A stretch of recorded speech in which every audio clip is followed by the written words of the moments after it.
धन भोलेनाथ तुम्हारे, कौड़ी नहीं खजाने में, तीन लोग बस्ती में बसा के आप बसे बीराने में। मतलब भगवान शंकर तो अवघड़दानी है, उनके पास तो कुछ भी नहीं है, वस्त्र भी नहीं पहनते, दिगंबर है। इसके बाद भी तीनों लोगों को अपार दान प्रदान किया। और ये रुतबा जिसके पास कुछ नहीं है, ये योग्यता सिर्फ उसके पास हो सकती है जिससे ऐश्वर्य का जन्म होता है। भगवान शंकर ऐश्वर्य के दाता हैं। और भगवान शंकर के शिवलिंग का जो लोग निर्माण करते हैं, शास्त्रों में प्रमाण है, जो विद्या के इच्छुक हैं, ऐसे विद्यार्थी यदि 1 वर्ष तक प्रतिदिन 1000 शिवलिंग का निर्माण करें तो उन्हें विद्या की प्राप्ति होती है। शास्त्रों में ये प्रमाण है, जो लोग धन के इच्छुक हैं, 5 साल तक यदि वो 1000 शिवलिंग का निर्माण करें तो उन्हें धन की प्राप्ति होती है। और भगवान शिव के चारों तरफ विसंगतियां देखने मिलती। विसंगतियां मतलब भगवान शंकर का जो वाहन है वो बैल, और जो उनकी पत्नी का वाहन है वो शेर, आपस में दोनों शत्रु। भगवान शंकर के जो बड़े बेटे हैं कार्तिक, जिनका वाहन है मोर, और गणेश जी का वाहन है चूहा, दोनों एक दूसरे के शत्रु। इन विसंगतियों के बाद भी उनमें संगति देखने के लिए मिलती है, क्योंकि वो भोलेनाथ है। और ऐसे शिवलिंग का निर्माण आज मुझे नहीं लग रहा था कि बम्बई के लोग, क्योंकि जानते भी नहीं है शिवलिंग निर्माण कैसे किया जाता है, फिर भी इतने भाव से यदि कर रहे हैं तो ये बहुत प्रसन्नता की बात है। इतने भाव से, इतनी श्रद्धा से शिवलिंग का निर्माण हो रहा है। और शिवलिंग जिन्होंने भी बनाया, अनंत गुना फल की प्राप्ति होती है। एक शिवलिंग बनाने से 1 महामृत्युंजय मंत्र की जप की प्राप्ति होती है। तो मैं बहुत खुश हूँ आज यहाँ के अपार जन समुदाय और लोगों की श्रद्धा को देख के। बात करें मुंबई की, तो मुंबई में ये कार्यक्रम हो रहा है और 2017 जाना है, आज लास्ट दिन है और 2018 का आगमन हो रहा है। क्या कुछ कहना चाहेंगे? और खास करके मुंबई की बात करें तो मुंबई एक ऐसा शहर है जहाँ पे हादसों का शहर कहा जाता है, और हादसा होता है फिर दूसरे दिन चल पड़ती है मुंबई, इसलिए दिलेरी का भी नाम मुंबई है। क्या कुछ कहना चाहेंगे 2017? देखिए, कलयुग है, और कलयुग में हादसा सिर्फ मुंबई में नहीं, पूरे संसार में हो रहे हैं। और दूसरी बात, 2017 जा रहा है, तो मैं आज लोगों से यही कहना चाहूँगी कि 2017 में जो भी हमने बुरा किया या हमारे साथ बुरा हुआ, उसे भूल के उसका प्रायश्चित करके हम साल 2018 का अच्छे से स्वागत करें। और कोशिश करें कि इस साल में हमारे द्वारा कोई गलत कार्य ना हो, हम किसी के हृदय को ठेस ना पहुँचाएं, और सबको सुख दें, और अच्छे से 2018 का स्वागत करें। एक लाइन में अगर जाना जाए कि भगवान को प्राप्त करने का वो रास्ता क्या है और कैसे, और शिव की महिमा के बारे में और देखिए, भगवान महादेव की महिमा तो ऐसी है कि जिसने इनको भजा ये उन्हीं के हो गए। आपने यदि पीपल के नीचे बैठ के महादेव की पूजा की तो पीपलेश्वर महादेव हो जाएंगे। आप नदी के किनारे बैठ के शंकर की पूजा करेंगे, वो तो नदीश्वर महादेव हो जाएंगे। आपका नाम क्या है? अखिलेश। आप अखिल हैं, अखिलेश। यदि आपने महादेव बनाए तो वो अखिलेश्वर महादेव हो जाएंगे। जो बुलाता है वो उसके बन जाते हैं। वो इतने भोले हैं, इस वो भाव के भूखे, जिसने प्यार से भजा वो उसके बन गए।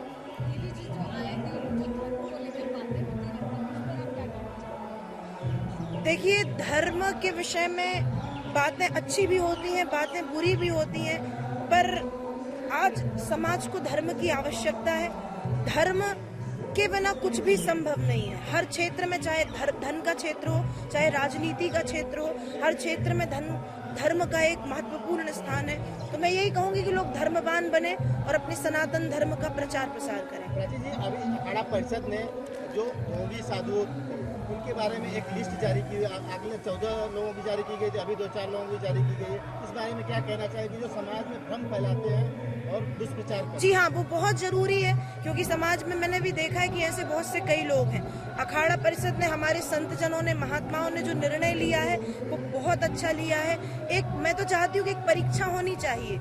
संत कौन है वो, जैसे आपका ये कैमरा है, यदि आपको इसके बारे में जानकारी नहीं है तो आपके कैमरे के साथ एक बुकलेट आती है, आप उस बुकलेट को पढ़ते हैं, फिर आपको पता चलता है। वैसे ही रामचरितमानस और भागवत से पता चलता है कि संत कौन है, संत के लक्षण कौन है। लोगों को भी जागरूक होना चाहिए, अंधश्रद्धा पे और अंधभक्ति पे विश्वास ना करके जागरूक होकर जो प्रत्यक्ष देखें उस पर भरोसा करें, और जिनमें राम कथा और कृष्ण कथा के माध्यम से जो संत की परिभाषा बताई गई वो देखें, वो जाने, उसके बाद ही किसी पे विश्वास रखें। तो मैं अखाड़ा परिषद के निर्णय का बहुत बहुत सम्मान करती हूँ। अभी जो हाल ही में ये कुछ बाबाओं के, क्या कुछ कहना चाहेंगे? अभी एक बाबा पकड़े गए जो बाल कन्याओं के साथ कुछ मैनिपुलेट करते थे। और खास करके महिलाओं की इस समय, जैसे अभी आप भी प्रवचन कर रहे हैं, बहुत सारी महिलाएं सामने आ गई हैं, प्रवचन करती हैं, समाज को शिक्षा देती हैं, लेकिन वो पीछे कुछ और होता है। क्या कुछ कहना चाहिए? देखिए, ये गलत है। यदि कोई भी प्रवचनकार है या संत है तो वो जैसे सामने है वैसे ही उसको पीछे रहना चाहिए, मतलब उसके दो रूप नहीं होने चाहिए। और यदि ये हो रहा है तो भारत के संतों को एक कठोर निर्णय लेना चाहिए, क्योंकि ये हमारी संस्कृति पर एक कठोराघात है। यदि ऐसा होगा तो लोगों का जो विश्वास है वो भक्ति पे से या संतों पे से कम हो जाएगा। यदि 1 लाख संत हैं, उसमें से 10 लोग भी यदि बुरे हैं तो सारा संत समाज बदनाम होता है। इसलिए मैं संतों से, महात्माओं से ये प्रार्थना करूंगी कि वे कठोर निर्णय लेके कुछ ऐसे नियम बना दें जो उनका पालन करे, वही संत कहलाए। सर, आप क्या कहना चाहेंगे? मुंबई में देवी जी का आगमन हुआ और इतने बड़े संख्या में लोग आ रहे हैं, गला बैठा हुआ कुछ कहना है, चाहेंगे गला इस बैठा आयोजन को लेकर? देखिए, भारत देश ऋषि मुनियों का देश रहा है और उन्हीं की परंपरा को परम पूज्य देवी जी आगे बढ़ा रही हैं। कथा के माध्यम से नौजवानों के लिए संदेश।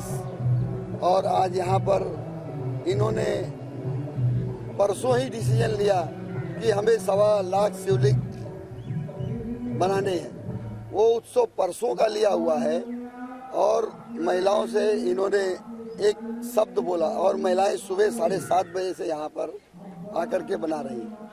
स्वयं देवी जी कल कथा व्यासपीठ पे 8 बजे तक थी। उसके बाद में उन्होंने हवन में भाग लिया 12 बजे तक और बिना विश्राम किए स्वयं इन्होंने मिट्टी को खुद हाथों से उसकी लोइयां बनाई और रात 2:30 बजे तक इन्होंने 5000 के ऊपर स्वयं शिवलिंग बना करके उसका शुभारंभ कर दिया और उसका परिणाम आप अभी पंडाल में देख रहे हैं। तो इस पंडाल में भागवत कथा के साथ साथ काफी कुछ अच्छे कार्य भी, गरीबों की भलाई के लिए भी कार्य किए जाते हैं। जिस तरह से हॉस्पिटल बनाने का निर्णय लिया गया, क्या कहना चाहेंगे उसको लेकर? देखिए, कल परम पूज्य देवी जी के सानिध्य में यहाँ मेडिकल कैंप हुआ, उसमें फ्री चश्मा वितरण किया गया। ECG मशीन, जो अच्छे डॉक्टर थे सभी की सेवाएं यहाँ ली गई। गरीबों के लिए ये ट्रस्ट बना है और हॉस्पिटल भी गरीबों के लिए बनेगा। यही हमारे सुदामा देवी कन्हैयालाल चैरिटेबल ट्रस्ट का उद्देश्य है। चलते चलते आखिरी सवाल, देवी जी, आप जितनी सुंदर हैं उतनी ही वचन भी आपके सुंदर हैं। और जब आप प्रवचन करती हैं तो लोगों की आंखें नहीं, सांसें भी थम जाती हैं। कैसे कर लेती है? जी, मैं नहीं करती, ठाकुर जी करते हैं, महादेव करते हैं, उनकी कृपा है। कोई इंसान, हम तो मतलब एक पुतला है माटी के या एक कठपुतली है, हमको चलाने वाले तो भगवान है।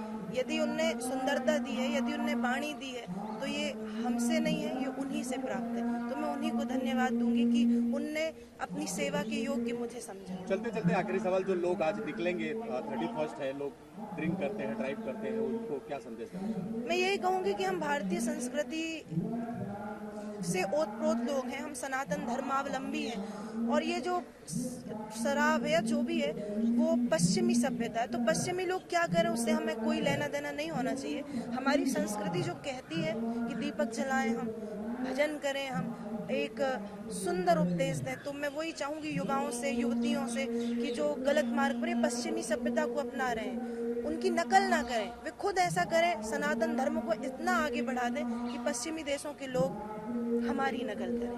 एक आखिरी सवाल है, जिस प्रकार बाहर के लोग अलग तरीके से 31 मनाएंगे और यहाँ ट्रस्ट के माध्यम से जो कार्यक्रम आयोजित किया जाएगा, यहाँ का भी 31 एक माहौल अलग होगा राधा कृष्ण के चरणों में, वो किस प्रकार का माहौल होगा बताइए? वो माहौल ये होगा कि यहाँ राधा कृष्ण के भजन गाए जाएंगे और जो भक्त हैं, जितनी भीड़ अभी है उतनी शाम को होगी। ये भक्त भजनों के माध्यम से कृष्ण के रस में डूब करके इस साल को अलविदा कह के नए साल का प्रारंभ करेंगे। कल जब भागवत संपूर्ण हुई, जब व्यास जी की विदाई हो रही थी, काफी महिलाएं भावुक थी, काफी महिलाओं के आंखों में आंसू थे। कुछ मीडिया वालों ने उनसे सवाल पूछा तो कल का उनका जवाब क्या था? जवाब ये था कि अब हम 1 साल कैसे रहेंगे बिना कथा की, क्योंकि घोषणा 2018 की है। तो उनको बेसब्री से इंतजार है कि देवी जी को सुनने के लिए, क्योंकि इनके सामने इनकी प्रशंसा करना जैसे सूरज को दीपक दिखाने जैसा है। इतनी महिलाओं का जो भाव खोना और उनकी आंखों में आंसू आना अपने आप में ही दिखाता है कि इनकी कथाओं में कितना रस था। थैंक यू सो मच हमारे कठिन सवालों का जवाब देने के लिए। धन्यवाद दूंगी। लोग मीडिया को बुलाते हैं और यदि हमारी भक्ति को देख के मीडिया यहाँ पर आई है तो आप लोगों के पास समय की बहुत कमी होती है। जितने भी चैनल, न्यूज़ चैनल यहाँ पर मीडिया के लोग हैं, मैं आपको बहुत बहुत धन्यवाद देती हूँ। साथ ही जो हमारे अरुण जी हैं, समय नेशनल के रिपोर्टर, आपको मैं बहुत बहुत धन्यवाद देती हूँ, शुभकामनाएं देती हूँ कि दिन प्रतिदिन आपका चैनल आगे बढ़े, क्योंकि आपने 7 दिनों तक सेवाएं दी हैं। 7 दिनों तक अपने चैनल के माध्यम से इस कथा का प्रसार किया है। आपके साथ सारे मीडिया वाले लोगों को मेरा बहुत बहुत धन्यवाद। इसी तरह आप हमारे धर्म के कार्यों को आगे बढ़ाएं और भारतीय संस्कृति का प्रचार करें। पुनः आपको मेरा बहुत बहुत धन्यवाद।